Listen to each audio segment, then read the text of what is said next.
Good morning, dear students. Welcome to this online lecture. I am Mr. Rahul Pawar. In today's lecture, we are going to study two examples on the topic income from other sources.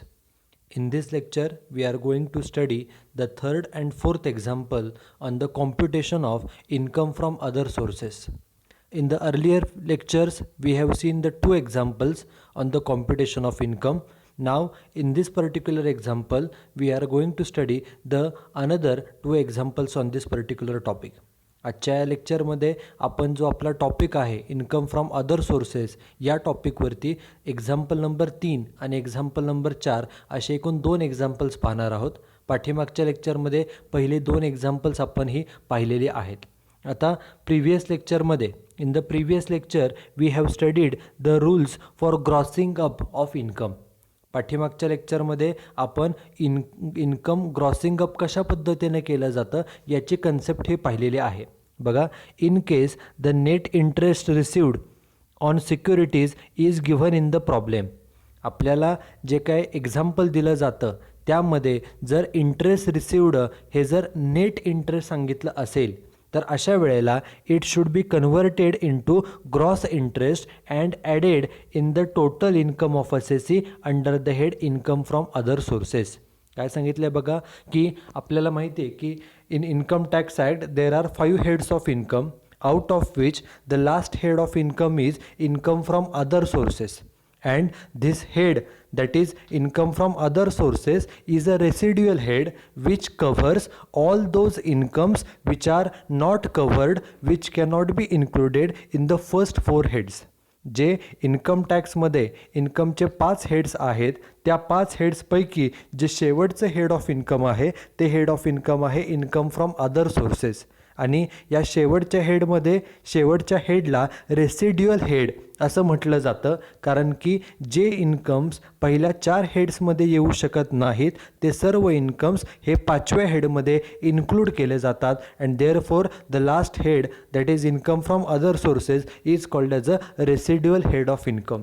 And the incomes which are covered in under this particular head includes interest received, dividend received, rent on let out house property, etc., which incomes are covered under this particular head that we have seen in the theoretical lectures of this particular topic.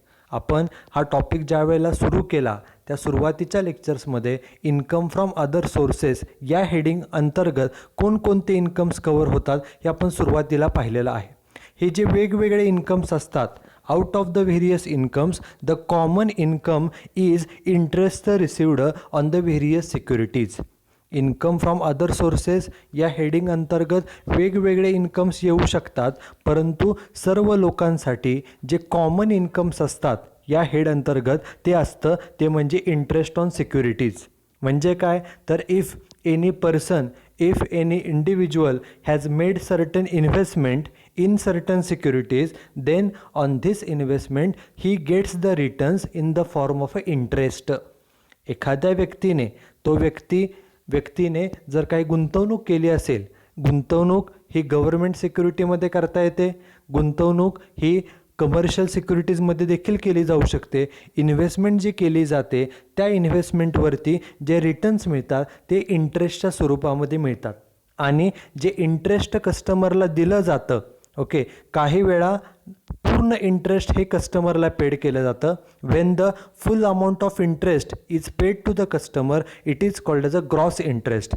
And when tax is deducted from that interest and remaining amount is paid to the customer, then the interest paid after deducting the tax is called as a net interest. समजा एक उदाहरणार्थ एखाद्या व्यक्तीने 40,000ची investment केली असेल आणि त्याच्यावरती व्याजदर आहे, इंटरेस्ट रेट आहे 10%, तर 40,000च्या 10% म्हणजे 4,000 रुपये हे झालं ग्रॉस इंटरेस्ट. जर ते त्याला पूर्ण दिलं ते ग्रॉस इंटरेस्ट आहे, परंतु त्या 4,000मधून हे जे काही 4,000चं इंटरेस्ट इन्कम आहे त्यामधून जर टॅक्स कट केला आणि टॅक्स कट करून उरलेली रक्कम जर फक्त त्या कस्टमरला दिली तर जी रक्कम कस्टमरला दिलेली आहे त्याला नेट इंटरेस्ट असं म्हटलं जातं. परंतु आपल्या दृष्टीनं आपण ज्या वेळेला एखाद्या व्यक्तीचं इन्कम कॅल्क्युलेट करतो. When we calculate the income of any person then we have to consider the amount of gross interest only. त्या व्यक्तीची ग्रॉस इंटरेस्टची अमाऊंट किती आहे ही आपल्याला एक्झाम्पलवरून ही कॅल्क्युलेट करावी लागते. म्हणून एक्झाम्पलच्या पहिल्या सेंटेन्समध्ये काय सांगितलं आहे बघा की when the net interest amount is given in the problem it should be converted in to gross interest. जर एक्झाम्पलमध्ये नेट इंटरेस्टची अमाऊंट दिलेली असेल तर त्या अमाऊंटचं कन्व्हर्जन आपल्याला ग्रॉस इंटरेस्टमध्ये करावं लागतं आणि ग्रॉस इंटरेस्ट जो मिळाला की तो टोटल इन्कम कॅल्क्युलेट करताना विचारामध्ये घ्यावा लागतो. And this gross interest is included under the head income from other sources. कारण ग्रॉस इंटरेस्ट का घ्यायचा, ग्रॉस इन्कम काय घ्यायचं, because gross interest represents the correct income of the assessee. त्या व्यक्तीनं 10,000 गुंतवणूक केलेली होती. उदाहरणार्थ 40,000 आपण मगाशी एक्झाम्पल पाहिलं. 40,000ची इन्व्हेस्टमेंट 10% व्याजदर आहे. 40,000च्या 10% म्हणजे 4,000 रुपये इंटरेस्ट हे त्याचं ॲक्च्युअल इन्कम आहे, करेक्ट इन्कम आहे. त्यामुळे 4,000 रुपयेच इन्कममध्ये ॲड केले पाहिजेत. परंतु जर त्या 4,000मधून टॅक्स कट केला असेल आणि फक्त टॅक्स कट करून उरलेलीच रक्कम जर त्या कस्टमरला दिली असेल तर ती जी रक्कम दिलेली आहे टॅक्स वजा करून त्याला नेट इंटरेस्ट असं म्हणतात. And while calculating the total income of any person we have to consider the gross interest only. ज्या वेळेला आपल्याला ग्रॉस टोटल इन्कम कॅल्क्युलेट करायचं असतं त्यावेळेला आपल्याला त्या व्यक्तीला ग्रॉस इंटरेस्ट किती रुपये मिळाला हे आपल्याला फाइंड आउट करावं लागतं. आणि ही जी काय प्रोसेस आहे, नेट इंटरेस्टची अमाऊंट दिली असेल तर त्याच्यावरून ग्रॉस इंटरेस्ट फाइंड आउट करण्याची जी प्रक्रिया आहे, प्रोसेस आहे, त्यालाच ग्रॉसिंग अप ऑफ इन्कम असं म्हटलं जातं. काय सांगितलं बघा, the process of conversion of net interest into gross interest is called as a grossing up. जर एक्झाम्पलमध्ये नेट इंटरेस्ट दिला असेल आणि त्याच्यावरून जर आपण ग्रॉस इंटरेस्ट शोधून काढला तर त्याला ग्रॉसिंग अप करणं असं म्हटलं जातं. मग आता प्रश्न येतो की जर इंटरेस्ट त्या कस्टमरला द्यायचा असेल तर त्यातून टॅक्स किती टक्के वजा केला जातो, त्याचे नियम काय आहेत बघा.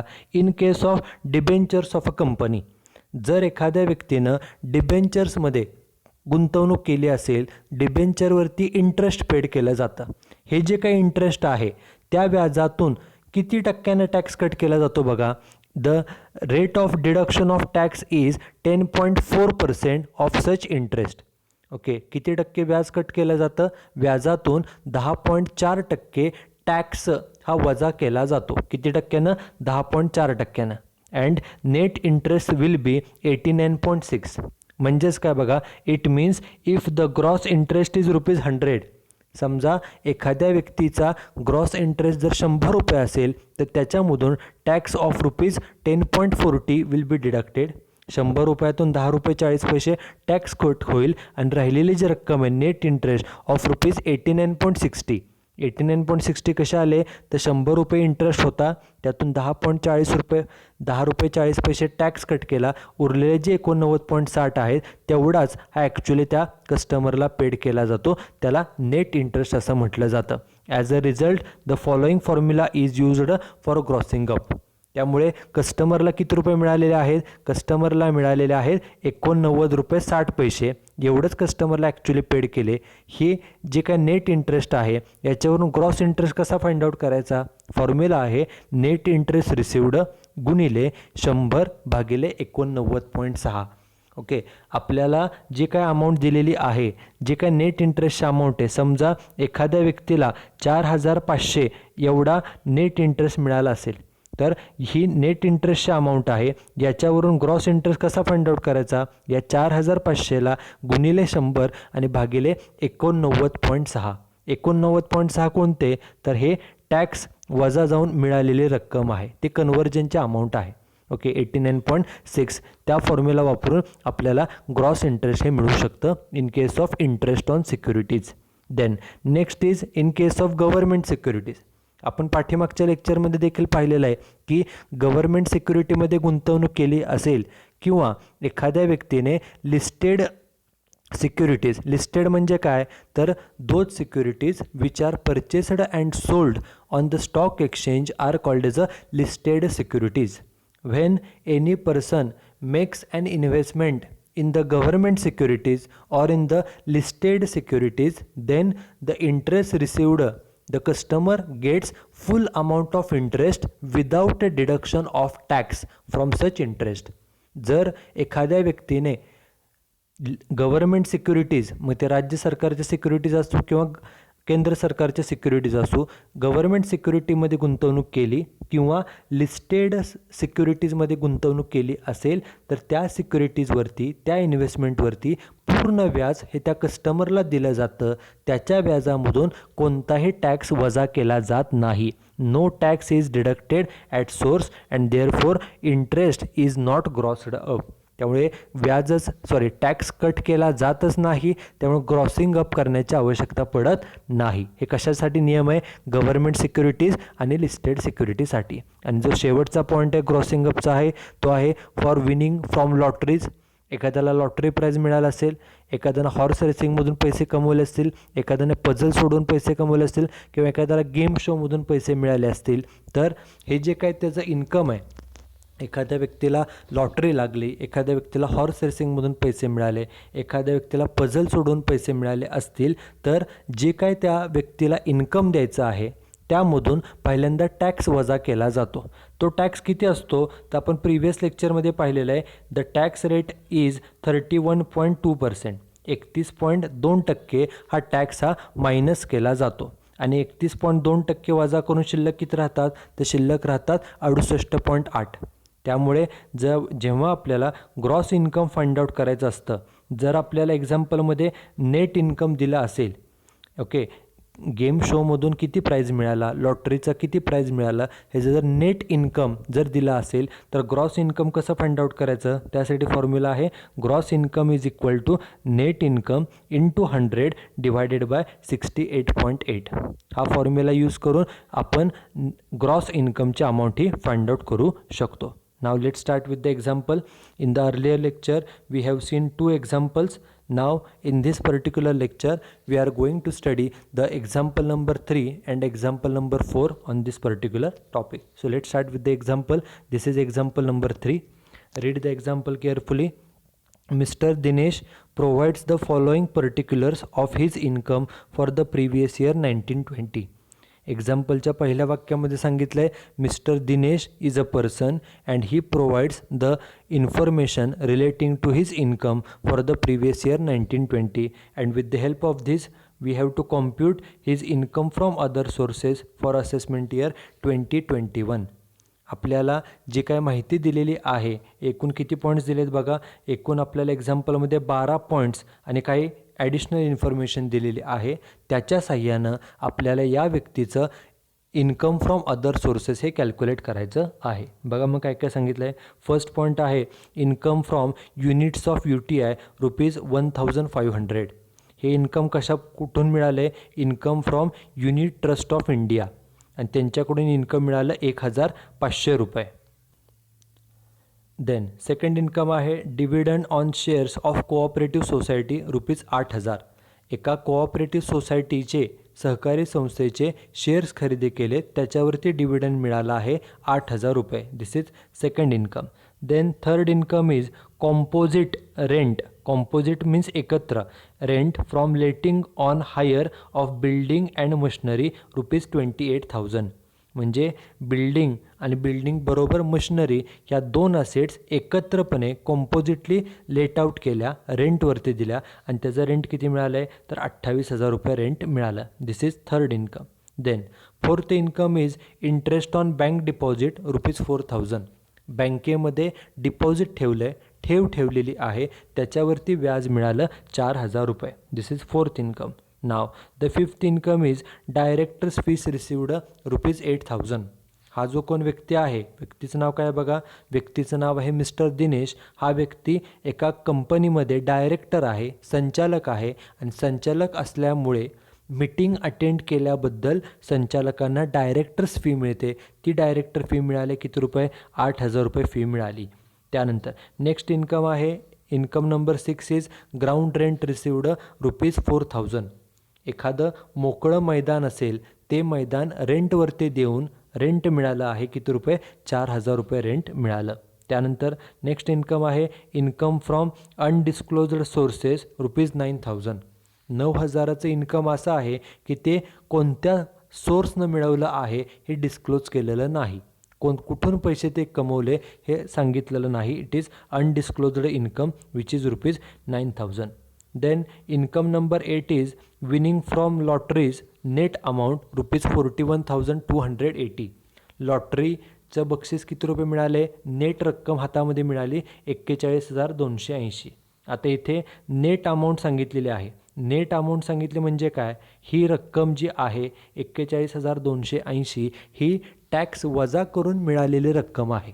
किती रुपये? 41,280. आणि ज्या वेळेला आत्ता आपण मगाशी पाहिलं की जर एक्झाम्पलमध्ये नेट अमाऊंट दिलेली असेल तर त्याच्यावरून आपल्याला ग्रॉस अमाऊंट ही फाइंड आउट करावी लागते. Okay, now the 9th income is royalty received on textbooks written by him ₹15,000. हा जो कोण व्यक्ती आहे मिस्टर दिनेश, या व्यक्तीने एक टेक्स्टबुक लिहिलेलं आहे आणि त्याचे किती रॉयल्टी मिळाली, किती रुपये इन्कम मिळालं त्यापासून? तर ₹15,000 इन्कम मिळालं आहे. त्यानंतर next is interest on debentures of a company. डिबेंचर्सवरती कंपनीचे जे डिबेंचर्स होते त्याच्यावर व्याज मिळालं. नेट रक्कम किती मिळाली? Received from unlisted company. ती कंपनी जी आहे, ज्या कंपनीकडून व्याज मिळाले ती कंपनी अनलिस्टेड आहे, ₹3,584. आता अनलिस्टेड म्हणजे काय? तर अनलिस्टेड कंपनी म्हणजे अशी कंपनी की ज्या कंपनीचे शेअर्स, ज्या कंपनीच्या सिक्युरिटीज ह्या स्टॉक मार्केटला, शेअर मार्केटला खरेदी विक्री केल्या जात नाहीत, त्याला अनलिस्टेड कंपनी असं म्हटलं जातं. ज्या कंपनीच्या सिक्युरिटीज, मग ते शेअर्स असतील, डिबेंचर्स असतील, या जर स्टॉक मार्केटला खरेदी विक्री होत नसतील तर अशा कंपनीला अनलिस्टेड कंपनी असं म्हटलं जातं. अशा कंपनीकडून किती व्याज मिळाले? तर व्याज मिळालं आहे 3,584. आणि हे जे व्याज आहे इथं आपल्याला स्पेसिफिकली सांगितलं आहे ही नेट अमाऊंट आहे. नेट अमाऊंट म्हणजे काय? तर टॅक्स वजा होऊन मग ही हातातमध्ये रक्कम मिळाली आहे किती? 3,584. आणि मगाशीच आपण नियम पाहिला की जर एक्झाम्पलमध्ये नेट अमाऊंट दिली असेल तर त्याच्यावरून आपल्याला ग्रॉस अमाऊंट ही फाइंड आउट करावी लागते. This is 10th income. Now read the next income. Next income is interest on government securities received ₹4,000. Government सिक्युरिटीजमध्ये काही पैसे गुंतवले होते, त्याच्यावर किती व्याज मिळालं? व्याज मिळालं आहे ₹4,000. हे व्याज गव्हर्नमेंट सिक्युरिटीजवरती मिळाले. And last is interest on post office saving bank account ₹500. Post ऑफिसमध्ये एक सेव्हिंग अकाउंट आहे, त्या सेव्हिंग अकाउंटच्या पैशावरती इंटरेस्ट म्हणजे व्याज मिळालं. किती रुपये मिळाले? तर ₹500 व्याज मिळालं. Okay, these are the 12 incomes given in the example. Now after that we are given certain information. Following deductions are claimed by him. Okay, हा जो कोण व्यक्ती आहे मिस्टर दिनेश, या व्यक्तीने काही डिडक्शन्स क्लेम केलेल्या आहेत. कोणकोणत्या त्या? First is collection charges ₹20. म्हणजे हा व्यक्ती असं म्हणतोय की हे जे मला 12 इन्कम्स आहेत, 12 इन्व्हेस्टमेंट्स केलेले आहेत, त्याच्यावरचं इन्कम इंटरेस्टच्या स्वरूपात मिळणार असो किंवा डिव्हिडंडच्या स्वरूपामध्ये, त्याच्यासाठी कलेक्ट करण्यासाठी खर्च आला ₹20. This is first. Second is depreciation on building and machinery let out. जी मशिनरी आणि बिल्डिंग आपण लेट आउट केलेली आहे, रेंटवरती दिलेली आहे, त्याचं डेप्रिसिएशन किती आहे? तर ₹3,000 डेप्रिसिएशनचा खर्च आहे. This is second. Third is insurance premium on building and machinery let out ₹200. जी बिल्डिंग आणि मशिनरी आपण लेट आउट केलेली आहे त्याच्या इन्शुरन्स प्रीमियमचा खर्च आहे ₹200. अँड लास्ट सांगितलं आहे expenses incurred for preparation of manuscript of book ₹2,000. आपल्याला एक्झाम्पलमध्ये सांगितलं आहे की या व्यक्तीनं एक टेक्स्टबुक लिहिलेलं आहे. ते टेक्स्टबुक लिहिण्यासाठी, तयार करण्यासाठी किती खर्च आलेला आहे? तर ₹2,000 एवढा खर्च आलेला आहे. आता हे जे काही डिडक्शन्स क्लेम केलेले आहेत, इन्कम फ्रॉम अदर सोर्समध्ये नियम काय आहे की एखादं इन्कम आपण मिळवलं असेल तर त्या इन्कममधून ते इन्कम मिळवण्यासाठी जर कोणता खर्च आला असेल त्या इन्कमशी रिलेटेड, तर तो खर्च अलाउड केला जातो, त्याची डिडक्शन ही दिली जाते. फक्त तो खर्च ते इन्कमशी रिलेटेड, इन्कम मिळवण्याशी रिलेटेड असणं गरजेचं आहे. ओके, ही इन्फॉर्मेशन आपल्याला दिली आणि याच्यावरून आपल्याला त्या व्यक्तीचं इन्कम फ्रॉम अदर सोर्सेसचं इन्कम कॅल्क्युलेट करायचं आहे. मग आता बघा स्टार्ट करूया.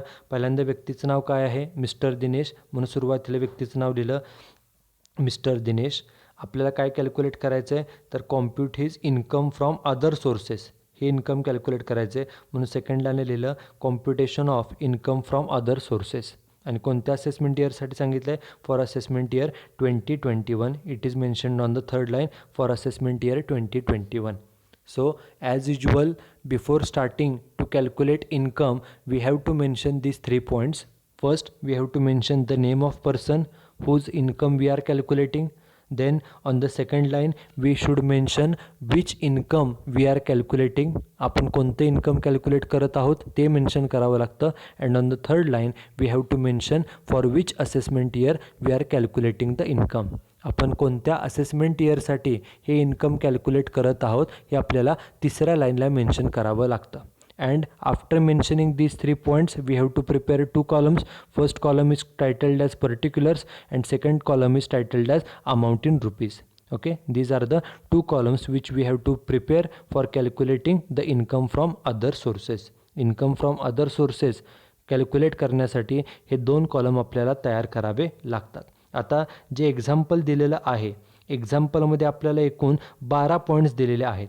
आता या 12 पॉईंट्सपैकी पहिल्यांदा आपलं काम काय असतं की जे 12 इन्कम्स आहेत त्यापैकी कोणतं इन्कम हे एक्झम्प्टेड आहे हे आपल्याला त्या वेळेला पाहावं लागेल. बघा, पहिलं इन्कम काय, first income is income from units of UTI ₹1500.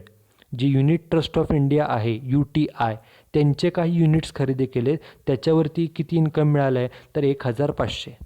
जे आपण एक्झम्प्टेड इन्कम्स आपल्याला माहिती आहेत किंवा जे सांगितले जातात किंवा जे पाठीमागच्या काही लेक्चर्समध्ये आपण पाहिलेलं आहे त्यामध्ये आपण पाहिलं की पोस्ट ऑफिसमधून व्याज मिळालं तर ते एक्झम्प्टेड असतं.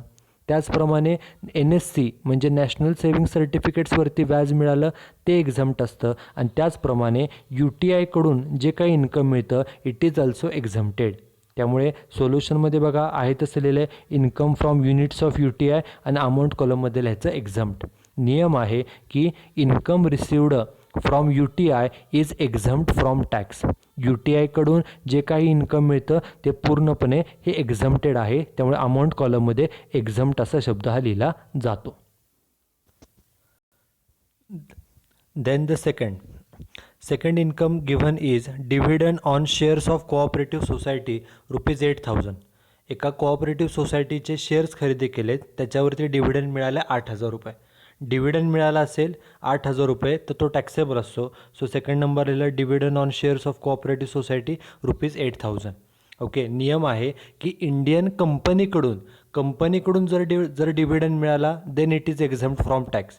परंतु कोऑपरेटिव्ह सोसायटी सहकारी संस्थेकडून मिळाला असेल तर तो टॅक्सेबल असतो under the head income from other sources. पुढचा बघा, तिसरा आहे composite rent from letting on hire म्हणजे रेंटवर देणे. Building and machinery ₹28,000.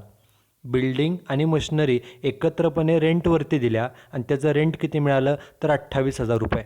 एखादी मशीन, बिल्डिंग हे जर एकत्रपणे रेंटवर दिली असेल त्यातून जे इन्कम मिळतं ते आपण अदर सोर्स इन्कम आहे, हे प्रिव्हियस लेक्चरमध्ये पाहिलेलं आहे थेरॉटिकल पार्टमध्ये. त्यामुळे आहे तसं लिहिलं rent from letting of building and machinery ₹28,000.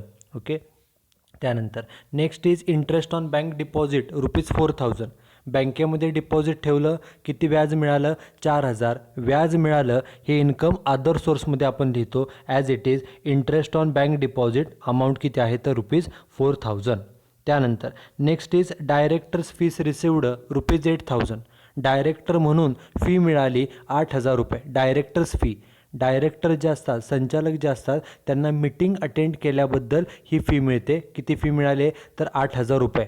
Okay, हे अदर सोर्स इन्कम आहे. हे सॅलरी, HP, बिझनेस प्रोफेशन किंवा कॅपिटल गेनमध्ये येत नाही. त्यामुळे other source income directors fee received किती रुपये ₹8,000. त्यानंतर next income is ground rent received ₹4,000. ग्राउंडचं रेंट मिळालं, मोकळं एखादं मैदान रेंटवरती दिलेलं त्याचं रेंट मिळालं ₹4,000. आता रेंट मिळालं हे ग्राउंडचं रेंट आहे, त्यामुळे हे अदर सोर्समध्ये दाखवलं जातं. कारण अदर सोर्समध्ये जे incomes salary, house property, business profession आणि कॅपिटल गेनमध्ये येत नाहीत असे सर्व इन्कम हे अदर सोर्समध्ये दाखवले जातात. सॅलरीमध्ये फक्त सॅलरीशी रिलेटेड इन्कम्स येतात. हाऊस प्रॉपर्टी म्हणजे घराशी रिलेटेड इन्कम्स येतात. बिझनेस प्रोफेशनमध्ये बिझनेस आणि प्रोफेशनचे सर्व इन्कम्स येतात. आणि चौथे हेड म्हणजे कॅपिटल गेन. एखादी असेट विकून जर काही फायदा झाला असेल ते कॅपिटल गेनमध्ये येतं. बाकी सर्व इन्कम्स हे अदर सोर्स इन्कम म्हणून दाखवले जातात. त्यामुळे ग्राउंड रेंट मिळाले किती रुपये? 4,000. त्या ॲज इट इज घेतले बघा. Ground rent received ₹4,000. हे झालं अदर सोर्स इन्कम. त्यानंतर इन्कम फ्रॉम अनडिस्क्लोज्ड सोर्स ₹9,000. जर एखाद्या व्यक्तीचं असं काही इन्कम असेल की जे त्यांना डिस्क्लोज केलेलं नव्हतं, अनडिस्क्लोज्ड, ओके, आणि ते नंतर लक्षात आलं की हे इन्कम त्या व्यक्तीने लपवलं होतं, असे जे अनडिस्क्लोज्ड इन्कम्स असतात, लपवलेले न सांगितलेले, ते अदर सोर्स इन्कम मानलं जातं. त्यामुळे बघा, इन्कम फ्रॉम अनडिस्क्लोज्ड सोर्स ₹9,000. त्यानंतर नेक्स्ट इन्कम बघा काय. नेक्स्ट इन्कम आहे winning from lotteries. Net amount is 41,280. आता आपण प्रिव्हियस एक्झाम्पल्समध्ये पण पाहिलेलं आहे, लॉटरी प्राईज जर मिळाली असेल, नेट रक्कम जर दिली असेल तर त्याची ग्रॉस अमाऊंट शोधली जाते. किती रक्कम मिळाली बघा? 41,280. त्यामुळे त्याची ग्रॉस अमाऊंट शोधावी लागेल. त्यामुळे बघा इथे लिहिलेलं आहे इन्कम फ्रॉम लॉटरीज किती रक्कम मिळाली? 41,280. ग्रॉसिंग अप कसं केलं जातं? आपण लॉटरीचा फॉर्म्युला मगाशी पाहिलेला आहे. फॉर्म्युला असतो net income into 100 divided by 68.8. हा लॉटरीसाठीचा फॉर्म्युला आहे ग्रॉस अमाऊंट शोधण्यासाठी. मग तोच फॉर्म्युला इथं वापरलेला आहे. किती अमाऊंट मिळाली? 41,280 गुणिले 100 डिवायडेड बाय 68.8. उत्तर किती आलं? तर 60,000 रुपये. म्हणजे या व्यक्तीला लॉटरी प्राईज 60,000 मिळालेलं, त्यातून टॅक्स वजा होऊन 41,280 हातामध्ये मिळाले होते. ही नेट अमाऊंट होती. त्याच्यावरून आपण ग्रॉस अमाऊंट शोधून काढतो. जर एक्झाम्पलमध्ये नेट अमाऊंट दिली असेल तर फॉर्म्युला वापरून आपल्याला ग्रॉस अमाऊंट शोधावी लागते. This is 8th income. पुढचं इन्कम काय बघा? Royalty received on textbook return by him. हा जो कोण व्यक्ती आहे मिस्टर दिनेश, या व्यक्तीने टेक्स्टबुक लिहिलेलं आहे, पुस्तक लिहिलेलं आहे, त्याची रॉयल्टी मानधन किती मिळालं? तर 15,000 रुपये इन्कम मिळालं. हे other source income. Royalty received on textbook return amount 15,000. त्याच्यानंतर पुढचं इन्कम आहे interest on debentures of a company, आणि कंसामध्ये नेट अमाऊंट दिली आहे. Net from unlisted company ₹3,584. आपल्याला जे व्याज मिळालं आहे हे कोणत्या कंपनीकडून मिळाले? अनलिस्टेड. आणि आपण प्रिव्हियस लेक्चरमध्ये देखील पाहिलं होतं की अनलिस्टेड कंपनी असेल आणि अशा कंपनीकडून जर व्याज मिळालं असेल तर ते व्याज जे जर नेट इंटरेस्ट दिला असेल, जसं मगाशी लॉटरी प्राईजची रक्कम नेट होती तसे तर व्याजाची रक्कम पण नेट दिलेली आहे, तर नेट अमाऊंट असेल तर त्याची ग्रॉस अमाऊंट शोधायची असते. मग लिहिण्याची पद्धत बघा. सुरुवातीला लिहिलं interest on debentures from unlisted company. किती व्याज मिळालं होतं? 3,584. आता त्याचं ग्रॉसिंग अप कसं करायचं बघा. आपण फॉर्म्युला पाहिलेला आहे. फॉर्म्युला असतो net interest into 100 divided bye 89.60. हा फॉर्म्युला आहे. त्याप्रमाणे फक्त किमती भरल्या. इंटरेस्ट मिळालं होतं किती बघा?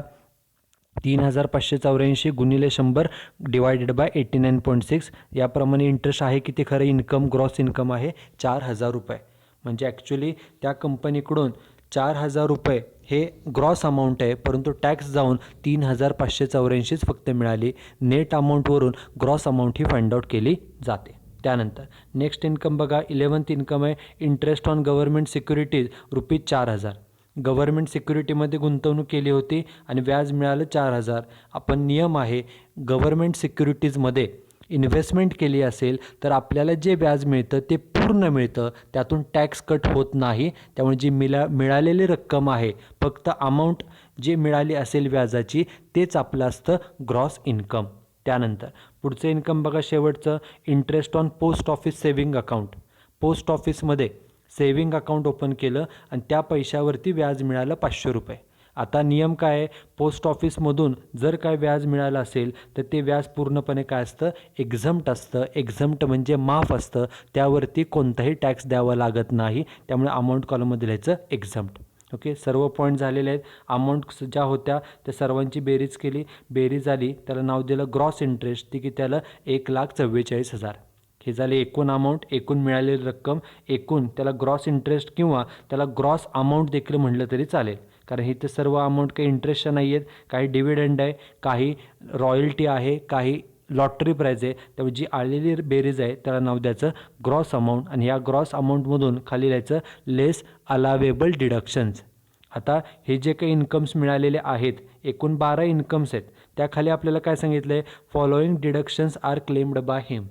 इन्कम फ्रॉम अदर सोर्समध्ये काय नियम आहे की जे इन्कम्स असतात, इन्कम मिळवण्यासाठी कमवण्यासाठी जर काही खर्च केले असतील इन्कमशी रिलेटेड, तर त्या खर्चाची डिडक्शन दिली जाते. कोणकोणते डिडक्शन क्लेम केलेले आहेत? पहिलं, कलेक्शन चार्जेस ₹20. इन्कम इंटरेस्ट असेल, डिव्हिडंड असेल, हे कलेक्ट करण्यासाठी हा खर्च येतो, त्यामुळे हा अलाउड होतो. पुढे depreciation on building and machinery let out. आपण मशिनरी आणि बिल्डिंग रेंटवरती दिली होती, त्या असेटचं डेप्रिसिएशन हा त्या असेटशी रिलेटेड खर्च आहे, त्यामुळे तो अलाउड आहे. तसंच insurance premium of building and machinery, आपण बिल्डिंग आणि मशिनरी रेंटवर दिली होती, त्यामुळे त्याचं जे काय इन्शुरन्स प्रीमियम असेल, हप्ता असेल, तो पण ते इन्कमशी रिलेटेड खर्च आहे. आणि शेवटचा, expenditure incurred for preparation of manuscript of book.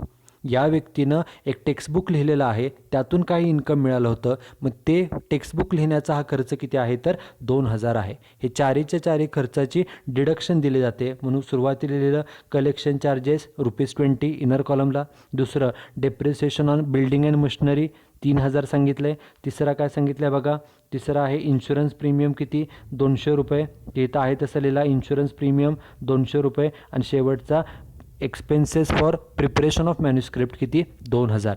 असे 4 खर्च आहेत. चारही खर्चाची बेरीज बाहेर घेतली 5220. आपल्याला एकूण ग्रॉस रक्कम मिळाली होती 1,44,000. त्यातून हे डिडक्शन्स वजा केल्या, वजाबाकी राहिली 1,38,780. त्याला नाव द्यायचं income from other sources. Okay, so this is the total income of mister Dinesh from the income from other sources. हा जो कोण व्यक्ती आहे मिस्टर दिनेश, या व्यक्तीचं हे एकूण इन्कम आहे. Okay, this is third example. Now the fourth example on this particular topic. काय एक्झाम्पल बघा. आता या एक्झाम्पलमध्ये प्रत्येक पॉईंटशी रिलेटेड ॲडजस्टमेंट्स आहेत, त्यामुळे हे एक्झाम्पल केअरफुली बघा. From the following particulars of Mrs Deepika Naik, compute her income from other sources for AY 2021. आपल्याला जी इन्फॉर्मेशन दिली ती कोणाची आहे, मिसेस दीपिका नाईक, म्हणून सुरुवातीला नाव लिहिलं मिसेस दीपिका नाईक. आपल्याला काय कॅल्क्युलेट करायचं आहे, तर इन्कम फ्रॉम अदर सोर्सेस, म्हणून सेकंड लाईनला लिहिलं computation of income from other sources. आणि कोणत्या असेसमेंट इयरसाठी, फॉर असेसमेंट इयर 2021. हे लिहिल्यानंतर आपण नेहमी 2 कॉलम करतो, पण इथं आपण 3 कॉलम करूया. पहिला कॉलम पर्टिक्युलर्स आणि अमाऊंट इन रुपीज आणि अमाऊंट इन रुपीज. अमाऊंटचे कॉलम 2 का केले, तर ॲडजस्टमेंट जे आहे त्यासाठी ती अमाऊंट इनर कॉलमला लिहून वजाबाकी बाहेर लिहिण्यासाठी. बघा एक एक काय सांगितलं आहे.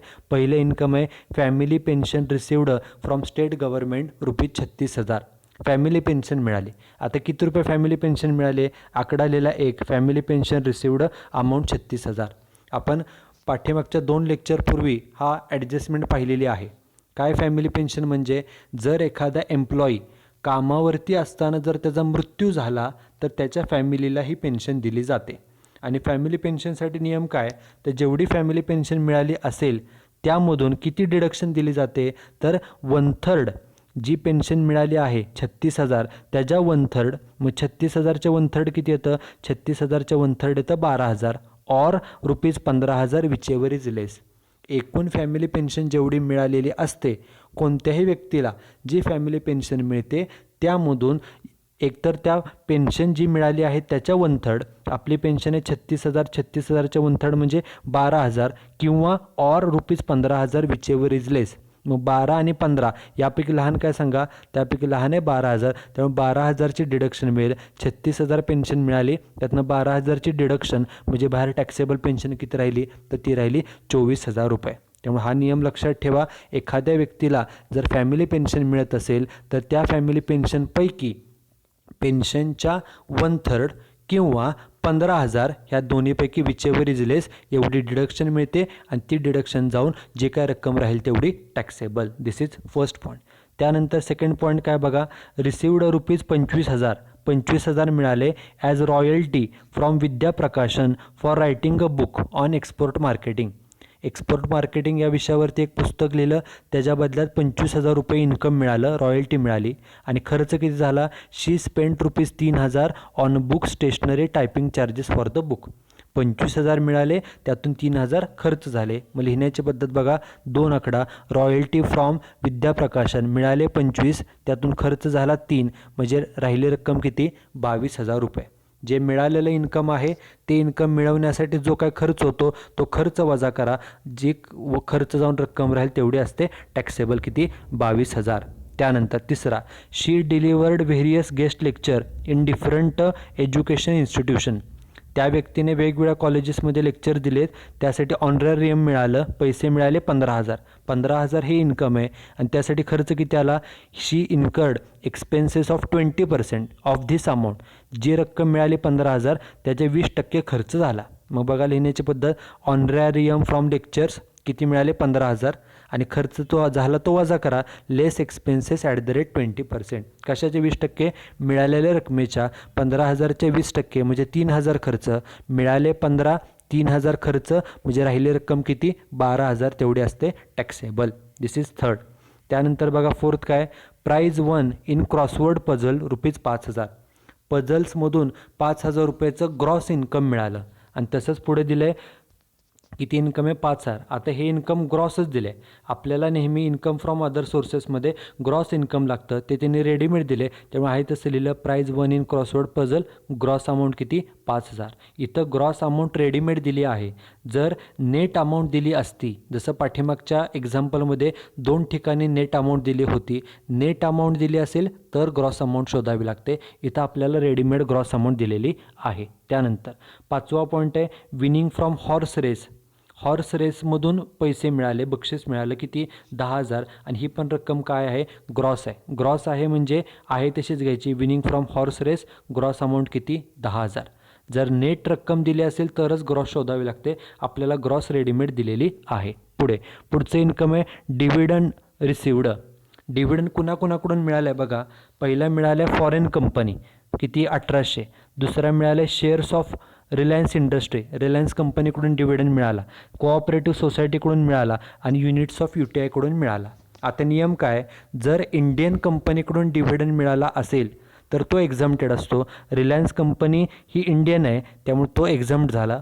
UTIचा इन्कमसुद्धा एक्झम्प्ट असतो, आपण पाठीमागच्या लेक्चरमध्ये पाहिलेलं आहे. त्यामुळे फक्त फॉरेन कंपनी आणि कोऑपरेटिव्ह सोसायटीचा फक्त टॅक्सेबल. म्हणून बघा इथे लिहिलं आहे डिव्हिडंड फॉरेन कंपनीचा 1,800, रिलायन्स इंडियन कंपनी असल्यामुळे एक्झम्प्ट, UTIचा इन्कम पण एक्झम्प्ट असतो आणि कोऑपरेटिव्ह सोसायटीचं किती मिळालं आहे? तो 1,000 रुपये. नियम काय आहे? Dividend received from Indian company. Indian company Reliance limited he Indian company आहे त्यामुळे त्याचा डिव्हिडंड एक्झम्प्ट असतो, माफ असतो. आणि पाठीमागच्या लेक्चरमध्ये पण आपण पाहिलं UTIकडून मिळालेलं इन्कमसुद्धा एक्झम्प्ट असतो आणि बाकीचे डिव्हिडंड टॅक्सेबल. दोन्हींची बेरीज बाहेर किती आली? तर 2,800. त्यानंतर पुढचा पॉईंट बघा, 7वा point, there was a credit of ₹40,000 in her passbook. त्यांच्या पासबुकमध्ये 40,000 रुपयाचं क्रेडिट आहे, म्हणजे ते जमा झालेले आहेत. The source of which could not be explained bye हर. हे 40,000 कुठून आले हे त्यांना सांगता आलं नाही, म्हणजे हे झालं अनडिस्क्लोजड इन्कम. आणि अनडिस्क्लोजड इन्कम जे असतं, अनएक्सप्लेन्ड इन्कम, ते अदर सोर्सचं इन्कम मानलं जातं, ॲज इट इज किती? 40,000 रुपये. त्यानंतर पुढचं शेवटचं इन्कम आहे इंटरेस्ट रिसिव्ड. कशावर व्याज मिळाले बघा. सेविंग अकाउंटवर 600, गव्हर्नमेंट सिक्युरिटी 8,000, पोस्ट ऑफिसकडून 500 आणि लोन दिलं होतं त्याच्यावरती 2,000. आता या सगळ्यापैकी जे पोस्ट ऑफिसचं व्याज असतं ते तेवढं एक्झम्प्ट असतं, बाकी सर्व असतात ते टॅक्सेबल. मग बघा आहे तसं इथे लिहिलं आहे इंटरेस्ट रिसिव्ड, सेविंग बँक अकाउंटचं 600, गव्हर्नमेंट सिक्युरिटीज मिळालेलं 8,000, पोस्ट ऑफिसचं तेवढं माफ असतं म्हणजे एक्झम्प्ट, आणि लोन गिव्हन टू रिलेटिव्ह किती? 2,000 रुपये. असं एकूण व्याज किती मिळाले? तर 10,600 रुपये व्याज मिळालं. एकूण व्याज मिळालं 10,600. आणि त्याखाली काय सांगितलं बघा, she paid ₹600 to her banker for collection of interest on government securities. हे जे व्याज मिळालं आहे ना, त्यापैकी त्या व्यक्तीनं 600 रुपये कुणाला पेड केले? बँकेला. कशासाठी? For collecting the interest on government securities. त्यासाठी 600 रुपये खर्च झाला. हे जे आपण आत्ता इथं लिहितो आहे की गव्हर्नमेंट सिक्युरिटीजवरती 8,000 रुपये इन्कम मिळालं, हे 8,000 गोळा करण्यासाठी खर्च किती आला? कलेक्शन चार्जेसचा 600. नियम काय आहे की एखादं इन्कम गोळा करण्यासाठी इन्कम एकूण मिळाले आपल्याला 10,600 इंटरेस्टमधून, त्यासाठी खर्च जो आला किती? 600, तो त्यातनं वजा करा, राहिलेलं इन्कम किती रुपये? 10,000 रुपये हे इन्कम आहे. ओके. गव्हर्नमेंट सिक्युरिटीजमध्ये मधून आपल्याला 8,000 मिळालेत आणि ते 8,000 वसूल करण्यासाठी गोळा करण्यासाठी हा खर्च आला. आलेला खर्च इन्कममधून लेस करायचा. त्यामुळे 10,600मधून खर्च 600 वजा केला. आपलं इन्कम राहिलं किती? 10,000 रुपये हे आपलं इन्कम. बघा कोणत्या पॉईंट राहिलं का? सर्व पोस्टिंग झालेलं आहे. आता जो आउटर कॉलम आहे अमाऊंट त्याची बेरीज करा. आउटर कॉलमची बेरीज आली किती? 1,25,800. त्याला नाव द्यायचं इन्कम फ्रॉम अदर सोर्सेस. पाठीमागच्या लेक्चर एक्झाम्पलमध्ये आणि यामध्ये बदल काय तर आपण प्रत्येक जो पॉईंट दिलेला होता त्यामध्येच त्याची लगेच आपण ॲडजस्टमेंट केलेली आहे. मग ते उदाहरणार्थ फॅमिली पेन्शनवरची ॲडजस्टमेंट मिळाले किती पेन्शन त्यातून एक्झाम्प्ट किती ते वजा केली. त्याचबरोबर रॉयल्टी मिळाली किती त्यातून खर्च वजा केला. लेक्चरचं मानधन किती मिळालं त्यातून खर्च वजा केला. त्यानंतर डिव्हिडंड मिळाला किती किंवा इंटरेस्ट मिळालं किती आणि त्यातून खर्च किती झाला तो त्या ह्याच्यातून वजा करून जे टोटल इन्कम राहिलं त्याला नाव दिलं income from other sources. Okay. So ही जी कोण व्यक्ती आहे व्यक्तीचं नाव आहे मिसेस दीपिका नाईक. यांचं इन्कम फ्रॉम अदर सोर्सचं एकूण वर्षभराचं इन्कम आहे 1,25,800. Okay, this is example number 4 on this particular topic. You should write down these two examples in your notebook. Okay, thank you very much.